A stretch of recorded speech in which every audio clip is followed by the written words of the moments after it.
Bike എന്തോ ആപത്ത് പറ്റിയെന്ന് പറഞ്ഞ സംഗ് ബോങ്സുവിനെ നോക്കുന്ന ഒരു നോട്ടമുണ്ട്. അവന് തന്നെ പേടിയാവും. ലാസ്റ്റ് അവന് സത്യം പറയേണ്ടി വരും. ബെയിനെ ഇല്ലാതാക്കാനുള്ള വഴി പറഞ്ഞു കൊടുത്തത് യോംഹ.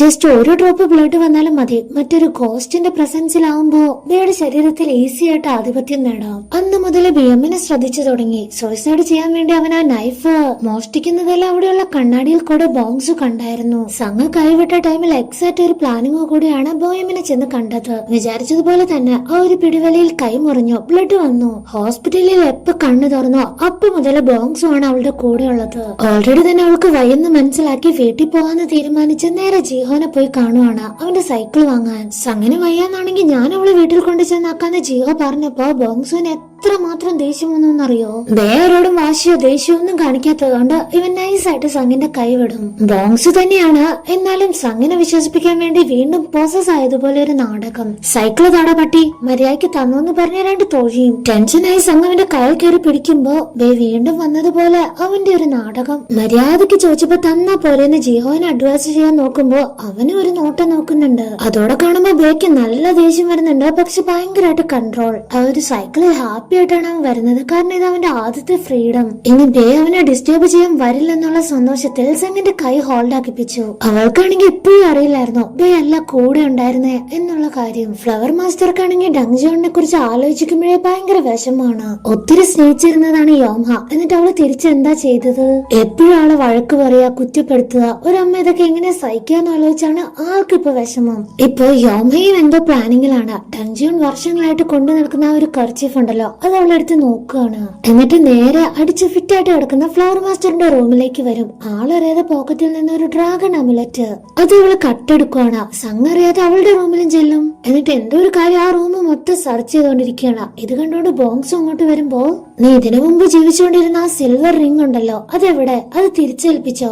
യോമയല്ല റിംഗിന്റെ ഓണറാ, അതുകൊണ്ട് അവന് റിപ്ലൈ കൊടുക്കേണ്ട കാര്യമില്ലാത്തോണ്ട് മിണ്ടാതിരിക്കും. ബേടെ ബോഡി കിട്ടിയതിന്റെ സന്തോഷമാണോ നിനക്കെന്ന് ചോദിക്കുമ്പോ സംഗ് കേൾക്കും. നീ ഒന്ന് മിണ്ടാതിരിക്കാൻ പറഞ്ഞ അവനൊന്ന് വാൺ ചെയ്യും. ഫുൾ ബ്ലാക്ക് ഡ്രസ് വിയർ ചെയ്ത് എന്തോ ഒരു റിച്വൽസ് പെർഫോം ചെയ്യാനുള്ള പോക്കാണ് യോംഹ. അവള് ബായ് പറയുമ്പോ, എന്ത് ബായ്? എന്തിനു ബായ്? ഇനി നീ വരണ്ട, ഇവിടെ നിന്ന് പൊക്കോന്ന് വിഷ് ചെയ്ത് വിടും. ആ റിംഗിലാണ് ബോങ്സുവിന്റെ എല്ലാ ശക്തികളും ഉള്ളത്. അതിനെ കിട്ടിയപ്പോ നല്ല ശക്തിയായ ബോങ്സുവിനെ വേണമെങ്കിൽ കൺട്രോൾ ചെയ്യാം, വേണമെങ്കിൽ ഈവിളായിട്ട് മാറ്റുകയും ചെയ്യാം. ഇതെല്ലാം തന്നെ ഒരാളെ ശ്രദ്ധിക്കുന്നുണ്ട്. ആരാ? നമ്മുടെ ഡങ്ജോൺ. ആൾ എവിടെ പോയാലും ഫോളോ ചെയ്യും. യോംഹ നേരെ പോകുന്നത് ഈ റിച്വൽസിന്റെ തിങ്സ് ഒക്കെ വാങ്ങാൻ പറ്റുന്ന ഒരു ഷോപ്പ് ഉണ്ടല്ലോ, അവിടെ നിന്നും വാങ്ങുന്നത് എന്താണെന്നറിയോ? ഒരു ഹാമർ. ശരിയായ രീതിയിൽ യൂസ് ചെയ്താൽ അതിന് ശക്തി ഉണ്ടാവും. അവള് പോകാൻ നേരത്തെ ഡങ്ജിയും കൊടുത്ത ആ ഒരു കർച്ചീഫ് കണ്ട്, ഇത് ഇപ്പോഴും നീ സൂക്ഷിക്കുന്നുണ്ടോ? ഇത് ഇവിടെ നിന്ന് വാങ്ങിയതാ 10 വർഷം മുമ്പ്, നിനക്ക് ഓർമ്മയില്ലേ? ആക്ച്വലി യോംഹ നല്ല ശമാനായിരുന്ന ടൈമിൽ ഡങ്ജിയോണിന് വേണ്ടി ഗിഫ്റ്റ് ചെയ്തതാണ് ഈ ഒരു കർച്ചീഫ്. അമ്മക്ക് ഇവരുടെ സ്നേഹം കാണണം. ഇപ്പൊ ഗ്ലോബിന്റെ ഫേസ്, അതായത് മരണത്തിന്റെ ദേവന്റെ ഫേസ് ഒരെണ്ണം ആ കർച്ചീഫിൽ ടാറ്റു ചെയ്ത് വെച്ചിട്ടുണ്ട്. അതാ ലേഡി നോട്ട് ചെയ്ത് അതെന്തിനാന്നൊക്കെ ചോദിക്കും. എനിക്കും കാര്യമായിട്ടൊന്നും അറിയില്ല. ഏതെങ്കിലും ആത്മാവിനെ സംരക്ഷിക്കാൻ വേണ്ടി ചെയ്തതായിരിക്കും. ഓക്സ് അവരിൽ ബോങ്സു ബേ ആയിട്ട് കമ്മ്യൂണിക്കേറ്റ് ചെയ്യാൻ ശ്രമിക്കുകയാണ്. സംഗ് എന്നെ നോക്കുന്ന ഒരു നോട്ടം ഉണ്ടല്ലോ, അത് കാണുമ്പോഴേ ഞാൻ എന്തോ വലിയ തെറ്റ് ചെയ്തതുപോലെയാണ്. നീ എല്ലാം അടിപിടി ഉണ്ടാക്കി നിന്റെ കയ്യിൽ ബ്ലഡ് വരുത്തിയ ആ പഴയ കമ്പനി ഒന്നും ഇപ്പൊ എന്നോട് കാണിക്കുന്നേ ഇല്ല. ഞാനെന്ത് ചെയ്തിട്ടാന്ന് പറഞ്ഞ അവൻ കംപ്ലൈന്റ് ചെയ്യാണ്. അവനാണെങ്കിൽ ഒരു മനസ്സമാധാനം ഇല്ല. യോംഹ പറഞ്ഞത് ആ ബേനെ കൊന്ന് ഈ ശരീരം എന്നോട് സ്വന്താക്കാൻ. പിന്നെ ആത്മാവ് കൂടിയിരുന്ന ആ ഒരു റിംഗ് ഉണ്ടല്ലോ, അത് അവള് തേടുന്നുണ്ട്. എന്തായിരിക്കും ഇതിന് കാരണം എന്നറിയാനായിട്ട് ഡങ്ജിയോണിന്റെ അടുത്ത് എല്ലാ കാര്യങ്ങളും ചെന്ന് പറയും. അപ്പൊ ഒരു കാര്യം ക്ലിയർ ആയ, അവൾക്ക് ആ റിംഗ് എന്തോ ഒരു റിച്വൽസ് ചെയ്യാൻ ആവശ്യമുണ്ട്. അതിപ്പോ സ്മാഷ് ചെയ്താലുണ്ടല്ലോ ഗ്രിം റിപ്പറെയാണ് വിളിച്ചു വരുത്താൻ പറ്റുന്നത്, അതായത് മരണത്തിന്റെ ദേവനെ. ബോങ്സുയുടെ ആത്മാവ് പോവാൻ സമ്മതിക്കാതിരുന്ന അവനെ സമ്മതിപ്പിക്കാൻ യോമയ്ക്ക് കഴിയും. അതിന് ആ റിംഗ് മാത്രം കിട്ടിയാൽ മതി. സംഘാണെങ്കിൽ ഇതെല്ലാം ഞെട്ടലോട് കൂടിയാണ് കേൾക്കുക. ഇനി നമ്മൾ എന്ത് ചെയ്യുമെന്ന് ചോദിച്ചാ, ബോങ്സുവിന് സംരക്ഷണം നൽകണം. ഗ്രിം റിപ്പർ വന്ന അവൻ ആ ശരീരത്തിൽ നിന്ന് പോകേണ്ടി വരും. അങ്ങനെ പോയാ അത് ഏറ്റവും കൂടുതൽ അഫക്ട് ചെയ്യുന്നത് ബെയിനെ ആയിരിക്കും. അവനിന്റെ ഒരു തിരിച്ചുവരവ് ഉണ്ടാവില്ല. വേറെ എന്തെങ്കിലും ഒരു വഴിയുണ്ടോ അമ്മാന്ന സംഘം വളരെ നിവൃത്തി കെട്ട് ചോദിക്കുമ്പോ, ബോങ്സുവിന് ആ ബോഡിയിൽ ഒരു സാധാ ജീവിതം വേണമെന്ന് തോന്നാൻ തന്നെ കാരണം നീയാണ്. നിന്റെ കൂടെ ടൈം സ്പെൻഡ് ചെയ്യാനാണ് അവന് ഏറ്റവും ഇഷ്ടം. ലവ് എന്നൊക്കെ വേണമെങ്കിൽ പറയാം. അതുകൊണ്ട് തന്നെ നീ അവനെ കംപ്ലീറ്റ് ആയിട്ട് വെറുക്കാനോ അവോയ്ഡ് ചെയ്യാനോ നിൽക്കണ്ട. അതാണിപ്പോ വേണ്ടത്. ആത്മാക്കളെ വേദനിപ്പിക്കാതെ പറഞ്ഞയക്കേണ്ടത് ഒരു ഷമാന്റെ ഡ്യൂട്ടിയാണ്, അത് മറക്കണ്ട. സംഗീൻ അത് കേൾക്കുമ്പോ ഭയങ്കരമായിട്ട് വിഷമാവും. വേറൊന്നും കൊണ്ടല്ല, ഇതെല്ലാം നടന്നു തീരാൻ ഒരുപാട് നാളാവും. അതോർത്തിട്ട് മാത്രം. എത്ര നാളായാലും ശരിയായ വഴിയിലൂടെ മാത്രമേ പോവാവൂ എന്ന് ഡങ്ജിയോൺ ആണ് അഡ്വൈസ് കൊടുക്കുക. അവള് റൂമിലെത്താൻ വേണ്ടി ബോങ്സു വെയിറ്റിംഗ് ആയിരുന്നു. നേരെ ചെന്ന് ബോങ്സുവിന്റെ അടുത്ത്, നീ എന്നൊരു മെമ്മോറിയൽ പ്ലേസിൽ ഒരു പേരന്വേഷിച്ച് നടന്നില്ലായിരുന്നോ, അതെന്തായി, നിനക്ക് കിട്ടിയോന്നൊക്കെ ചോദിക്കും. ഇവൾ ഇത്ര പെട്ടെന്ന് മാറാൻ, കൈൻഡ് ആയിട്ട് ഇന്ററാക്ട് ചെയ്യാൻ അമ്മ പറഞ്ഞിട്ടുണ്ടാവുന്ന ബോങ്സുവിന് മനസ്സിലായി. അത് ശരി, അപ്പൊ ഞാൻ ഇനി എന്ത് കാണിച്ചാലും നീ എന്നോട് ഇനി ദേഷ്യപ്പെടില്ല, തനിച്ചാക്കില്ല എന്നല്ലേ. ആ സമാധാനത്തിൽ നന്നായിട്ട് കിടന്നുറങ്ങും. ഇപ്പൊ നെക്സ്റ്റ് ഡേ സങ് ക്ലാസ്സിലേക്ക് പോകുമ്പോ ഓടി വന്ന് കൈ ഹോൾഡാക്കും. എല്ലാവരും നോക്കുകയാണ് ഇതൊക്കെ. അവൾ ഇവനെന്ന് നോക്കുമ്പോ, നീ പറഞ്ഞല്ലോ എന്നോട് ഭയങ്കര കൈൻഡ് ആയിട്ട് ഇരിക്കുമെന്ന്, ഇനി വെറുതെ ഇരുന്നാലോ, ഫേസിലെ ചീക്സിലൊക്കെ പിടിച്ച് വലിച്ചോണ്ടിരിക്കും. അവള് നോക്കുമ്പോ, നീ പറഞ്ഞതല്ലേ ഭയങ്കര കൈൻഡ് ആയിട്ടിരിക്കുന്നു. അവൾ എവിടെ പോയാലും എപ്പോഴും അവളിങ്ങനെ ഡിസ്റ്റർബ് ആക്കുന്നത് ജീഹോ കണ്ട് അതിലിടപെടും. എന്താ നീ അഡ്വാൻറ്റേജ് എടുക്കണോ, നിന്റെ കാണിക്കലൊക്കെ കണ്ട ആ ബോങ്സോ ആണെന്നാലോ തോന്നുന്നേ. അത് ശരി, നിനക്ക് എന്താ കണ്ണു കണ്ടൂടെ, ഞാൻ ഇപ്പോഴും ബോങ്സോ തന്നെയാണെന്ന് പറഞ്ഞപ്പോ ജീഹോയ്ക്ക് ഭയങ്കര ഷോക്ക്. സങ്ങിനെ മാറ്റി നിർത്തി അവളോട് എല്ലാ കാര്യങ്ങളും ചോദിച്ചു മനസ്സിലാക്കുമ്പോ, അപ്പൊ ബേയോ അവനിനി സ്വന്തമായിട്ടൊരു ലൈഫ് പോലും ഇല്ല, അവനിനി വരില്ല. ഭയങ്കര വിഷമത്തോടെയാണ് സങ് റിപ്ലൈ കൊടുക്കുക. ഞാൻ പ്രാർത്ഥിക്കുന്നുണ്ടടാ, ചിലപ്പോ 200 അതുമല്ലെങ്കിൽ 300 ദിവസങ്ങളൊക്കെ അങ്ങനെ കഴിഞ്ഞു പോയെന്നും വരാം. ബേ തിരിച്ചു വരുന്ന ഉറപ്പൊന്നും ഇല്ലെന്നറിഞ്ഞ ജീഹോയ്ക്ക് സഹിക്കോ. അവനാണെങ്കിൽ ബോങ്സോന്റെ കഴുത്തിന് പിടിച്ച്, മര്യാദയ്ക്ക് എന്റെ ബേയുടെ ശരീരത്തിൽ നിന്ന് നീ പൊക്കോ, എല്ലാവരെയും മണ്ടന്മാരാക്കിയത് മതി നീ. അതിന് ബോങ്സോ എന്താ റിപ്ലൈ കൊടുത്തെന്നറിയോ, നമ്മള് പാർട്ട്നേഴ്സ് അല്ലേ, എനിക്ക് നിന്നെ ഇഷ്ടാ, ഷമാൻ സങ്ങിനെയും ഇഷ്ടാ, എനിക്ക് അവളുടെ കൂടെ ഉണ്ടാവണമെന്ന് മാത്രമേ ഉള്ളൂ. പണ്ടൊക്കെ ഞാൻ അവളെ ഒന്ന് ടച്ച് ആക്കിയ അപ്പൊ തന്നെ ബേ പൊസസ് ആവുമായിരുന്നു. അവളെ ഒന്ന് തൊടണം, അവളെ ഒന്ന് കെയർ ചെയ്യണം, അവളെ സന്തോഷിപ്പിക്കണം എന്നൊക്കെ എനിക്കും ആഗ്രഹമില്ലേ. ഇവനിങ്ങനെ സെന്റിമെന്റൽ ആയിട്ട് പറയുമ്പോ ജിഹോയെ ആലോചിച്ച് നോക്കും. ഇവൻ പറയുന്നതിലും കാര്യമൊക്കെ ഉണ്ട്. അവനൊരു ഗോസ്റ്റ് ആണെങ്കിൽ പോലും ആർക്കും ഒരു ഉപദ്രവം ചെയ്യുന്നില്ല. കട്ട് ചെയ്യുക. ഇപ്പോഴാണ് റിയൽ ആയിട്ടുള്ള ബേ അവൻ എവിടെയാ ലോക്കായി എന്നുള്ള സ്ഥലം കാണിക്കുന്നത്. വേറെ എവിടെയല്ല, ബോങ്സുവിന്റെ മനസ്സിനുള്ളിലാണ്. ചുറ്റും കാടാണ്. അവിടെ ആരോ, ഇതൊരു ചെറിയ പയ്യനിരുന്ന് കരയുന്ന സൗണ്ട് വളരെ ക്ലിയർ ആയിട്ട് അവന് കേൾക്കാൻ പറ്റുന്നുണ്ട്. നെക്സ്റ്റ് ഡേ കണ്ണു തുറന്ന് നോക്കിയാൽ നമ്മുടെ ചെക്കനെ കാണാനില്ല. ഇത്ര വെളുപ്പം കാലത്ത് ഇവനെന്ത് എവിടെ പോയി? ഗ്രൗണ്ടിലാണ് അവനുള്ളത്. ഇവൻ ഇത്രയും നേരത്തെ ട്രെയിനിങ് എല്ലാം എടുക്കുന്നുണ്ട്. കോച്ചിന് വന്ന സന്തോഷം പറഞ്ഞറിയിക്കാൻ പറ്റില്ല. ക്ലാസ്സിലാണെങ്കിലോ എല്ലാവരോടും നല്ല പെരുമാറ്റാണ്, എല്ലാവരെയും ഹെൽപ്പ് ചെയ്യും.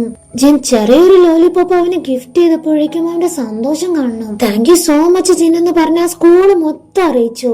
ഇതെല്ലാം കണ്ട് ജിന്ന് തന്നെ അവനെ കണ്ണു മിഴിച്ച് നോക്കുകയാണ്. ഒരു ചെറിയ ലോലിപോപ്പിന് അവൻ ഇത്ര എക്സൈറ്റ്മെന്റ് കാണിക്കുന്നത്, എല്ലാരോടും ഭയങ്കര ഫ്രണ്ട്ലി ആയിട്ട് ഇടപെടുന്നത് കണ്ട ഗേൾസ് ഒക്കെ അവനോട് ഭയങ്കര ഇംപ്രഷൻ ആയി. അവരെല്ലാവരും ഇവനോട് കൂട്ടുകൂടാൻ ചെല്ലുമ്പോ അവനെല്ലാവരോടും കൂട്ടും കൂടും. ബോങ്സു ബേയുടെ ലൈഫിൽ ജീവിക്കുന്നതിൽ ആകെ സങ്കടം ഇപ്പൊ സങ്ങിന് മാത്രമേ ഉള്ളൂ. അവള് മാത്രമേ അവനെ മിസ് ചെയ്യുന്നുള്ളൂ. ഒരു ദിവസം നൈറ്റ് ബേയുടെ സംസാരത്തിലും ഈ ക്യാരക്ടറിൽ വന്ന ചേഞ്ചിലും ജിന്നിത് കാര്യമായിട്ട് ശ്രദ്ധിക്കുന്നുണ്ട്. എന്തോ പോലെ ഒരു ഡൗട്ട്. റോഡിൽ വെച്ച് സങ് എവിടെയെന്ന് ചോദിച്ചാ ഇവനാണെങ്കിൽ കുറച്ച് ദേഷ്യപ്പെടും. ഞാൻ എങ്ങനെ അറിയാനാ, ഞാൻ ഡിപ്രഷനിലാണ്, എലോണാണ്, സാഡാണ്, നിങ്ങൾക്ക് കണ്ടറിഞ്ഞൂടെ. പേഴ്സണൽ കാര്യങ്ങളൊക്കെ ഇവൻ എന്തിനീ നടു റോഡിൽ നിന്ന് വിളിച്ചു പറയുന്നതെന്നാണ് ജിന്ന് ആലോചിക്കുക. അപ്പൊ വീണ്ടും റൗഡി ഗ്യാങ്ങിന്റെ സൗണ്ട് കേൾക്കാം. അവിടെ ബോയ്മിനെയും ഫ്രണ്ടിനെയും ആ റൗഡി ഗ്യാങ് പിന്നെ ത്രട്ടൻ ചെയ്തോണ്ടിരിക്കുകയാണ്. നല്ല ഇടി കൊടുത്തു. രണ്ടുപേർക്കും കാര്യമായിട്ടുള്ള പരിക്കുകളുണ്ട്. ആകെ സീനായിട്ടിരിക്കുമ്പോ വെറുതെ അവരെന്ന് പറഞ്ഞൊരു സൗണ്ട് നോക്കുമ്പോ ബോങ്സോ ജിന്ന് ഉൾപ്പെടെ ആ ടീം മൊത്തം ഭയങ്കര സ്റ്റൈലായിട്ട് അങ്ങോട്ട് വരും. എന്താണ് അവിടെ പരിപാടി, എന്താ സത്യം പറഞ്ഞോ, ഇവരെന്തിനാ ഇടിച്ചെന്ന് പറഞ്ഞ് ബോങ്സ് ധൈര്യമായിട്ട് ചെന്ന് അവരെ ചവിട്ടി പെരട്ടി എടുക്കാൻ നോക്കുമ്പോ ജിന്നും ഗ്യാങ്ങും ഇവനെ കൺട്രോൾ ചെയ്ത് പിടിച്ചേക്കോണ. വേണ്ട, ഞങ്ങള് പോയി ചോദിച്ചോളാം, നീ ഇവിടെ അടങ്ങി നിന്നാ മതി. അങ്ങനെ അവര് ചോദിക്കാൻ പോയി ലാസ്റ്റ് എന്തായി, ദേ കിടക്കണു. റബ്ബർ വെട്ടി പാലൊഴുകും പോലെയാണ് ചോര വന്നോണ്ടിരിക്കുന്നത്. ഇടിയും മേടിച്ചു. ആകെ ബോങ്സുവിന് മാത്രം കാര്യമായിട്ട് ഒന്നും പറ്റിയിട്ടില്ല. അതെന്തായാലും നന്നായി. ബോയമാണെങ്കിൽ ഇവരെല്ലാവരുമായിട്ട് ഭയങ്കര ഫ്രണ്ട്സ് ആയി. അവരൊരു ടീമായിട്ട് കൂട്ടുകൂടി നടന്നു പോകുമ്പോ ആ ഒരു സൂയിസൈഡ് ഗോസ്റ്റ് ഉണ്ടല്ലോ, ബോയമിന്റെ പിന്നാലെ ഉണ്ടായിരുന്ന ഗോസ്റ്റ്, അത് ഡിസപ്പിയർ ആവുകയാണ്. എന്നേക്കുമായിട്ട് ഡിസപ്പിയർ ആയി. ഇവനിങ്ങനെ ലേറ്റ് ആയിട്ട് വീട്ടിലേക്ക് എത്തിയ സംഘം സമ്മതിക്കോ. ക്വസ്റ്റ്യൻ ചെയ്യാനായിട്ട് ചെല്ലുമ്പോ, ഹേ ഷമാൻ, നീ ഈ ഡ്രസ്സിൽ എന്ത് ക്യൂട്ടാണെന്നറിയോ. അവളാണെങ്കിൽ അവന്റെ കയ്യിലുണ്ടായിരുന്ന ബ്ലഡ് സ്റ്റെയിൻ നോട്ടീസ് ചെയ്ത് വഴക്ക് പറയാണ്. ബി ഒരു അത്ലറ്റ് ആണെന്ന് നിനക്ക് അറിഞ്ഞൂടെ, അവനിങ്ങനെ അടിപിടി കേസിലൊന്നും പെട്ടൂടാ എന്നൊക്കെ പറഞ്ഞ് വഴക്ക് പറയാനായിട്ട് തുടങ്ങുമ്പോഴേ, ഹേ ഷമാൻ, നീ ദേഷ്യപ്പെട്ടാലും ഭയങ്കര സുന്ദരിയാണെന്ന് കമന്റ് അടിച്ച് അവനാണെങ്കിൽ ഒരൊറ്റ ഓട്ടം. സംഘിന് ബോക്സ് തരുന്ന എല്ലാ കോംപ്ലിമെന്റും ഭയങ്കര ഇറിറ്റേറ്റഡ് ആയിട്ടാണ് തോന്നുക. അവൾക്കാണെങ്കിൽ ഭയങ്കര കൺഫ്യൂഷൻ. ഫേസ് ഒരുപോലെയുള്ള രണ്ട് സ്റ്റാച്യൂസ് എടുത്തു വെച്ച് നോക്കി തനിയെ ഇരുന്ന് സംസാരിക്കുകയാണ്. ഇവര് രണ്ടുപേരും ഫേസ് ഒരുപോലെയാണ്, പക്ഷെ ഡിഫറൻസ് എന്താ? എനിക്ക് ബോങ്സിനോട് ഇഷ്ടക്കുറവൊന്നുമില്ല, പക്ഷെ എന്തോ അവനായിട്ട് അടുക്കാൻ തോന്നുന്നില്ല.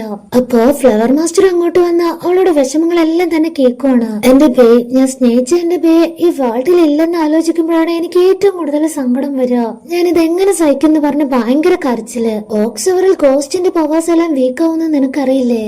ആ ടൈമിൽ നീ ബേനെ വിളിക്കുക, അവനുമായിട്ട് സംസാരിക്കാലോ. കട്ട് ചെയ്ത ബേ ഇപ്പൊ ബോങ്സുവിന്റെ സ്വപ്നത്തിലാണ് ഉള്ളത്. അവിടെ ഒരു കുട്ടി സോൾജിയർ, അത് ആരാണെന്നൊന്നും അറിയില്ല, ഭയങ്കരമായിട്ടിരുന്ന് കരയാണ്. ആ കുട്ടിയെ സമാധാനിപ്പിക്കാൻ വേണ്ടി ഒരു സോൾജിയർ, അതായത് കുറച്ചും കൂടെ വലിയ സോൾജിയർ ഒരാൾ വരുന്നുണ്ട്.